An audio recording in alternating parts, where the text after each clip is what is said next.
नमस्कार दोस्तों, आप सभी का हमारे YouTube चैनल कथा कहानियों के संसार में स्वागत है। आज मैं आप लोगों को औसान मैया की पूजा में जो कहानियाँ कही जाती हैं उनमें से एक कहानी लेकर आई हूँ। एक देवरानी और एक जिठानी थी। जिठानी बहुत अमीर थी और देवरानी बहुत गरीब थी। तो एक बार जिठानी औसान मैया का पूजा करने वाली थी अपने घर पर, तो सात सुहागिनों को नौतने गई, तो उसमें से एक अपने देवरानी के पास भी गई बुलाने के लिए।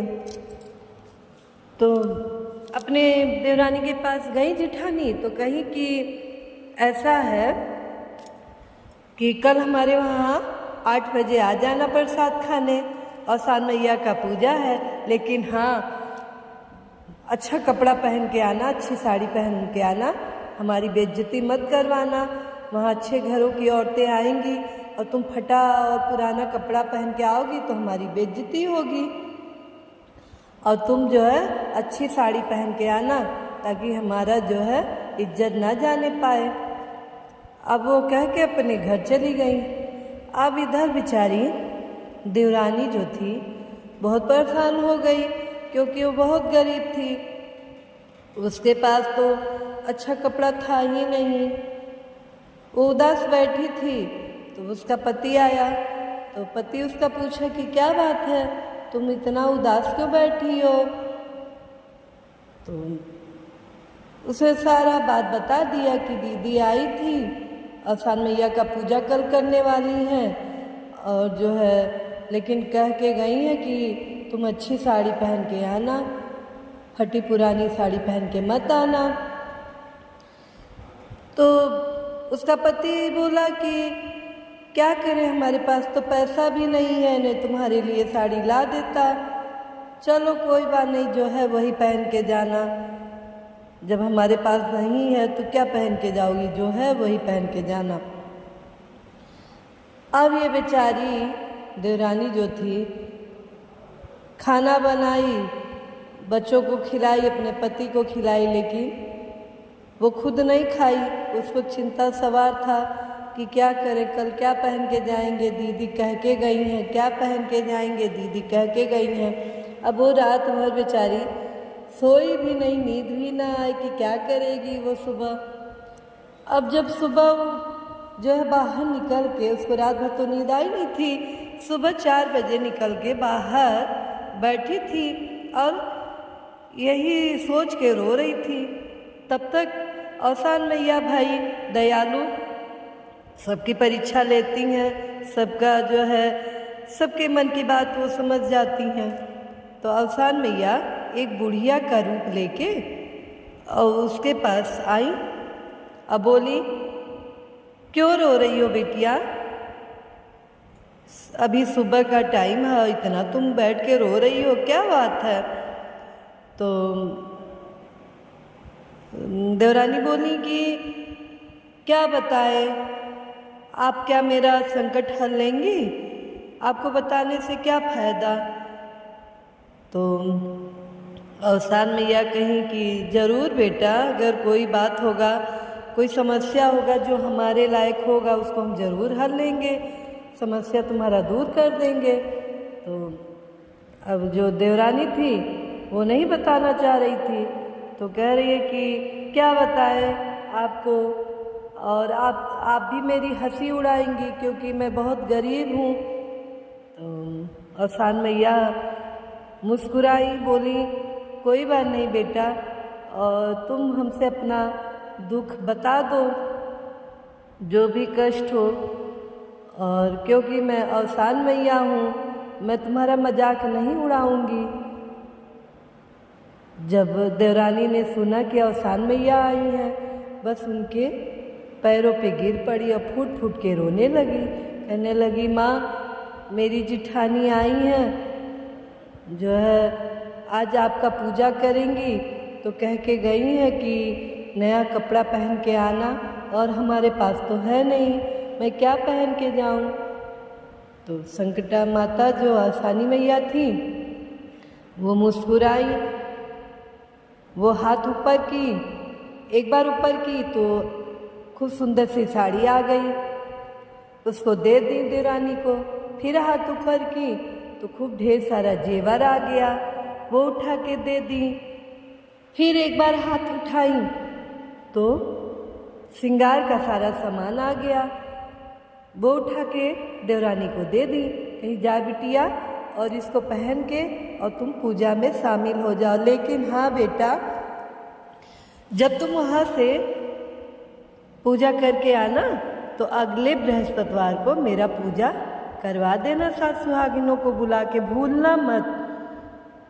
तो देवरानी कही कि नहीं माता, आप मेरे लिए इतना सब कुछ की हैं, मैं आपको भूलूंगी नहीं माता। ठीक है माँ, मैं जो है प्रसाद खिलाऊंगी। वो कह के और जो है खुशी के मारे सारा जेवर पहनी, श्रृंगार की साड़ी, नई साड़ी पहनी और गई। जब अपनी जेठानी के यहाँ पहुँची, अब सारी औरतें जो पहले से आ चुकी थी वो जो है देखी कि अरे इतना सुंदर साड़ी, इतना जेवर, इतना श्रृंगार। अब वो पूजा सब करना छोड़ के जो है देवरानी को ही देखने लगी। अब वो आई, पूजा जो है सब हुआ, संपन्न हो गया पूजा। अब उसकी जिठानी जो है, अब उनका मन तो पूजा में लग नहीं रहा था, लेकिन कि कब पूछे अपनी देवरानी से कि ये चमत्कार कैसे हुआ। अरे इसके पास तो कुछ नहीं था और इतना सुंदर साड़ी पहन के आई है, इतना जेवर इसके पास आ गया है और श्रृंगार का इतना सामान, जबकि इनके पास तो कुछ था ही नहीं। अब जैसे पूजा संपन्न हुआ, सारी औरतें गई, बस ये अपनी देवरानी को रोक के पूछने लगी कि ये तुम्हारे पास कैसे आया, अभी कल तक तो कुछ नहीं था तुम्हारे पास। अब देवरानी तो बहुत सीधी थी, अब सारा हाल बता दी। दीदी आप कह के गई थी कि नई साड़ी पहन के आना, तो मेरे पास थी नहीं, मैं बहुत चिंता से परेशान थी, तो रात भर नींद भी नहीं आया, खाना भी नहीं खाया। हमने सबको खिला दिया लेकिन हमने खाना भी नहीं खाया और जो नींद भी रात भर नहीं आया। सुबह उठ के 4 बजे बाहर बैठी थी, तब तक एक बुढ़िया का रूप लेके औसान मैया आई, तो वो जो है पूछने लगी कि काहे रो रही हो बेटा। तो हमने कहा क्या आप मेरा संकट हल लेंगी? तो कही कि हाँ क्यों नहीं हल लेंगे, और जो है मैं ही औसान मैया हूँ। और उसके बाद उन्होंने 3 बार हाथ ऊपर किया, एक बार जो है अच्छी सी साड़ी ला के हमको दे दिया, एक बार हाथ उठाया जेवर ला के दे दिया, एक बार हाथ उठाया तो श्रृंगार का सामान दे दिया, और जो है और हाँ कह के गई है कि प्रसाद खिला देना, हमारे नाम से, औसान मैया के नाम से प्रसाद खिला देना। अब उसकी जेठानी जो थी भैया, अब उसको जो है खलबली मच गई, कही ठीक है प्रसाद खिलाना तो हमको ज़रूर आना न्योता देने। तो देवरानी कही कि हाँ हाँ दीदी क्यों नहीं, बिना आपके कैसे हमारे वहाँ पूजा होगा। अब जब अगला बुधवार आया तो वो गई न्योता देने अपनी दीदी से, लेकिन उसकी जो है जेठानी कहने लगी कि हमसे ऐसे ही कहना कि दीदी नई साड़ी पहन के आना, हमारी इज्जत जाने ना पाए, जैसा कि वो अपनी देवरानी के साथ की थी, वैसे ही वो खुद अपने आप को अपनी देवरानी से कहलाने लगी। तो भाई देवरानी बहुत सीधी थी, तो कही ठीक है दीदी आप जैसा कह रही हैं हम ऐसा करेंगे, जबकि जानती थी कि दीदी के पास तो इतनी साड़ियाँ हैं, नई नई साड़ियाँ हैं, जेवर हैं इतना, तब भी जो है वो अपनी जेठानी के कहा अनुसार कही दीदी अच्छी साड़ी पहन के आइएगा, मेरी इज्जत ना जाने पाए। अब जेठानी कह रही है अच्छा ठीक है। अब देवरानी जो है कह के अपने घर आई, और जेठानी जो थी अब अपने देवरानी की तरह सारा काम करने लगी, झूठी में चिंता दिखा रही हैं, जबकि घर में पूरा भरा हुआ है। अब अपने बच्चों को सबके पति को सबको जो है खिला पिला के सुला दी। रात में ये नहीं खाई क्योंकि उनकी देवरानी भी नहीं खाई थी। अब जो है रात भर ये सोई भी नहीं और सुबह 4 बजे जाके निकल के बैठी, रो रही थी। तब तक अवसानी मैया बुढ़िया का भेष लेके आई तो पहुंची जिठानी के पास। बोली, क्यों रो रही हो बिटिया? तो जिठानी कह रही है, क्या कहे आपसे, क्या आप मेरा संकट हल लेंगी? आपको बताने से क्या फ़ायदा, अभी आप हंसेंगी मेरे ऊपर। तो अवसानी मैया कही, नहीं, मैं नहीं हंसूंगी क्योंकि मैं ही अवसानी मैया हूँ। बस ये जो है जिठानी पैर पे गिर गई, फुट फुट के रोने लगी दिखावा में। माता मेरी देवरानी जो है आपके पूजा में न्योता दे के गई है, अभी हमको जाना है उसके घर, लेकिन मेरे पास कपड़ा नहीं है, जेवर नहीं है और जो है मैं क्या पहन के जाऊं। अवसान मैया मुस्कुराई, सब जानती हैं। वो जो है 3 बार हाथ बढ़ाई, एक बार इनके घर का सारा साड़ी गायब कर दी, दूसरा हाथ बढ़ाई इनके घर का जेवर गायब कर दी और तीसरा हाथ बढ़ाई तो इनके वहाँ श्रृंगार का सारा सामान गायब हो गया और इनके शरीर पे साड़ी के जगह फटा पुराना कपड़ा ऐसे लपेटा हुआ इनके शरीर पे रह गया। और माता जी अंतर्ध्यान हो गई क्योंकि माता जी सबके दिल की बात जानती हैं, उनसे छल कपट थोड़ी ना चलता है। इनके घर का सारा हाल जानती थी, सारा गायब कर दी। अब जिठानी जो है देखी अपना शरीर फटा हाल, सोच रही थी कि अभी हो सकता मेरे शरीर पे भी नया नया कपड़ा आ जाएगा, जो है जेवर आ जाएगा, श्रृंगार पूरा सामान मिल जाएगा, लेकिन माता जी तो अंतर्ध्यान हो गई।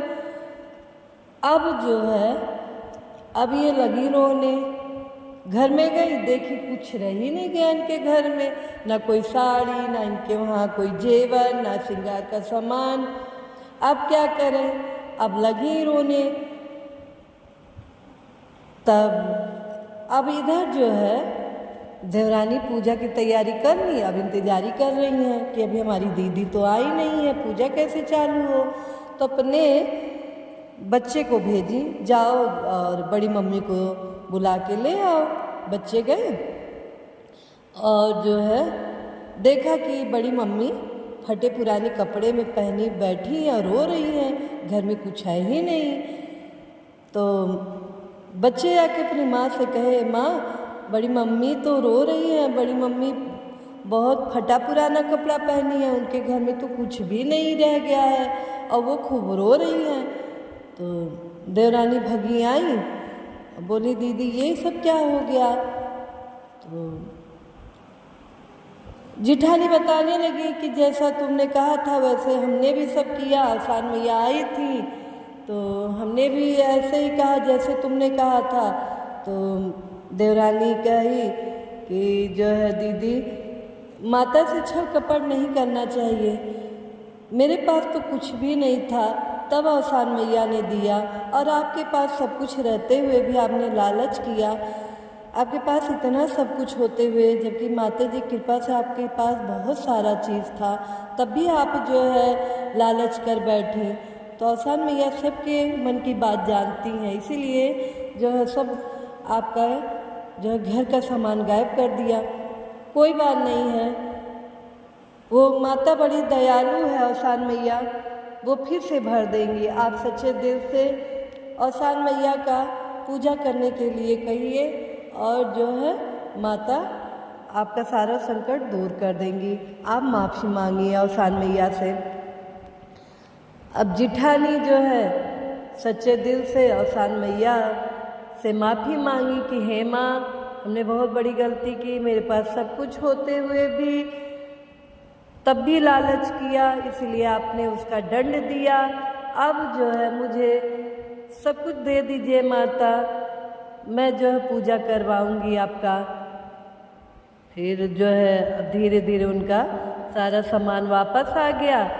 अब जो जिठानी देवरानी के घर जाके सारा पूजा अवसान मैया का करवाई और दोनों अमीर हो गई, जैसे जिठानी वैसे देवरानी। तो जिस तरह औसान मैया इन दोनों लोगों के ऊपर कृपा की, उसी तरह जो कहानी सुने और कहे सबकी मनोकामना पूर्ण करे। तो बोलिए सच्चे दिल से औसानी मैया की जय, संकटा मैया की जय।